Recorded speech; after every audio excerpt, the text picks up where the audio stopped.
دوستان عزیز، خیلی خوشحالم که یک بار دیگه با ما هستید و در جلسه گذشته بنده در مورد تعمید و مفهوم اون کلمه وفتیزمو صحبت کردم و عرض کردم که معناش این استش که ما باید به وسیله عیسی مسیح شسته بشیم، به وسیله کار عیسی مسیح، به وسیله خون عیسی مسیح، به وسیله اون نعمتی که عیسی مسیح به ما داده ما پاک بشیم و در اون پاکی بمونیم، در اون پاکی زندگی بکنیم و در اون پاکی تعمق بکنیم. به یک معنا مثل این است که ما در اون پاکی که خداوند برای ما فراهم کرده ما غرق شدیم و ما چندین نمونه و چندین شاهد داریم راجع به این قضیه.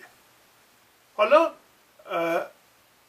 آن چیزی که در کلام خدا ما میخونیم در رساله اول پولس رسول به قرنتیان فصل 1 آیه 30، ببینید چی میگه. میگه لاکن از او، اینجا او به معنی خداست، شما از او هستید در عیسی مسیح. پس رابطه‌ای که ما با خدای پدر داریم به وسیله عیسی مسیحه و اگر در عیسی مسیح نباشیم با خدا هم رابطه نداریم. به قول ما شیرازی‌ها ول معطلیم. و میگه که چی؟ لاکن از او شما هستید در عیسی مسیح که از جانب خدا برای شما حکمت شده است و عدالت و قدوسیت و فدا. پس ما انسان ها میبینیم در کلام خدا در عهد عتیق از ما میخواد، از قوم بنی اسرائیل کلام میخواد که عادل باشیم، حکیم باشیم، قدوس باشیم. کلام بارها و بارها میگه مقدس باشید زیرا من که یهوه هستم مقدس هستم. حالا میبینیم چی میگه؟ میگه حکمت میخواید در عیسی مسیح، عدالت میخواید در عیسی مسیح. قدوسیت من از کجاست؟ از عیسی مسیح. چرا؟ چون او برای ما فدا شده. حالا تعمید نمایانگر و نشان دهنده اون اتفاقیه که عیسی مسیح برای ما انجام داده. بارها و بارها ممکنه شنیده باشید یا شاید برای اولین باره که میشنوید که کلیسا، بدن مسیح، به عنوان کشتی نوح به ما معرفی شده. کشتی نوح چه بود؟ اون وسیله‌ای بود که خدا فراهم کرد که قومش رو، برگزیدگانش رو، اون 8 نفر رو که عبارتند از نوح و همسرش، 3 پسراش و همسرای اونها رو از طوفان و از بلا نجات بده. کلام خدا در رساله اول پتروس فصل 3 آیه 19 به ما چه میگه؟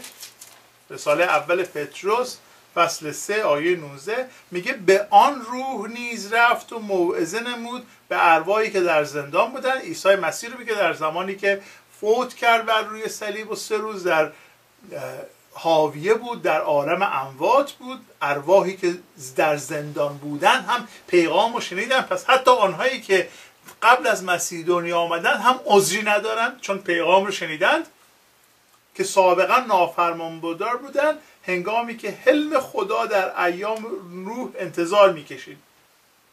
وقتی کشتی بنا میشد که در آن جماعتی قلیل، یعنی 8 نفر به آب نجات یافتند. خب حالا یعنی چی؟ ادامه میدیم که نمونه آن تعمید اکنون ما را نجات میبخشد، نه دور کردن کثافت جسم، بلکه امتحان ضمیر صالح به سوی خدا به واسطه برخاستن عیسی مسیح که به آسمان رفت و به دست راست خدا است و فرشتگان و قدرت‌ها و قوات مطیع او شدند. حالا تو این چند تا آیه پر کلمه قلم به سلم است، پر معناهای قلم به سلم. بذارید من براتون یه کمی بازش بکنم. جریان چیه؟ جریان اینه که کشتی نوح برای ما یک نمونه، یک شاهد، یک مثال، یک تصویری است از کاری که عیسی مسیح در ملکوت برای ما انجام داره میده. ما اگر در عیسی مسیح باشیم از اون طوفان‌ها نجات پیدا میکنیم، همونطوری که اون 8 نفر نجات پیدا کردن، همونطوری که اون آب میتونست اونها رو غرق بکنه، ولی به خاطر عیسی مسیح، به خاطر اون کشتی که گفتیم کشتی نمونه عیسی مسیح، اونها نجات پیدا کردن. به همین حالت تعمید ما نیز ما رو نجات میده به خاطر کار عیسی مسیح از اون بلاهایی که اون جماعتی که حرف خدا رو نشنیدند و در اون تمام مدتی که نوح داشت اون کشتی رو میساخت و خدا به اونها صبر میکرد، نافرمان برداری و تمردشون رو ادامه میدادن و خدا میگه صبر شما دیدیم در زمانی که کشتی بنا میشد. ما هم اگر تعمید نگیریم، اگر در عیسی مسیح نباشیم، صبر خدا برای ما تا به ابد نخواهد بود.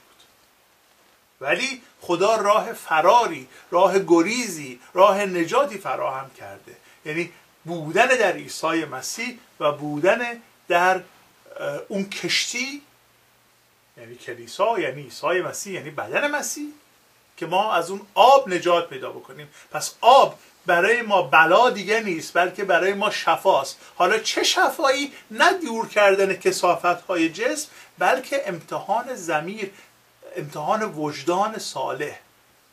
پس یک جنبه دیگر تعمید این است که چون خداوند ما رو به وسیله عیسی مسیح نجات داده، چون ما رو قدوس کرده، چون به ما حکمت ابدی و ازلی و الهی خودش رو بخشیده، چون ما رو به عدالت عیسی مسیح عادل کرده، اینک ما باید چه کار بکنیم؟ باید هر روز وجدانهای خودمون رو آزمایش بکنیم، امتحان بکنیم و ببینیم که آیا نیاز به شستشو داره یا نه.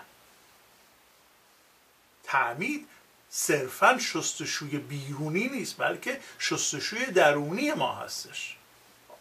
پیشنهادی که من دارم این است که هر روزه، هر وقت به یاد بیارید تعمیدتون رو، تفکر بکنید، ببینید که آیا چیزی هست که من باید بهش اعتراف کنم؟ آیا گناهی هست که باید ازش توبه بکنم؟ آیا کسی هست که من باید باش آشتی بکنم؟ آیا کسی هست که باید ببخشم؟ آیا قرضی هست که من باید پرداخت بکنم؟ و غیره. در کشتی نوح به جز اون 8 نفر حیوانای مختلف هم زیاد بودن.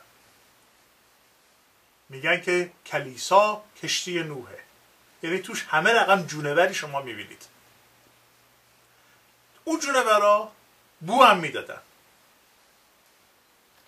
لغت هم میزدن، کارهای بد هم میکردن، ولی اون 8 نفر بوی بد و صدای حیوانا رو تحمل میکردن، چون اون بیرون طوفان بود. من و شما هم باید در کلیسا همدیگه رو، بوی بد همدیگه رو، صداهای بد همدیگه رو تحمل بکنیم، چون بیرون طوفان عزیزان. قرار نیستش که در کلیسا که شما نجات پیدا کردید همه چیز بوی عطر گل رز بده. نه، خیلی موقع اعضای کلیسا شما رو ناراحت میکنن، دلتون رو میشکنن، بهتون آزار و اذیت میرسونن، ولی بیرون چون طوفانه ما در مسیح میمونیم و هر روزه وجدانهای خودمون رو امتحان میکنیم. فیض خدا با شما باشه. راجع به آنچه که گفتم تفکر کنید.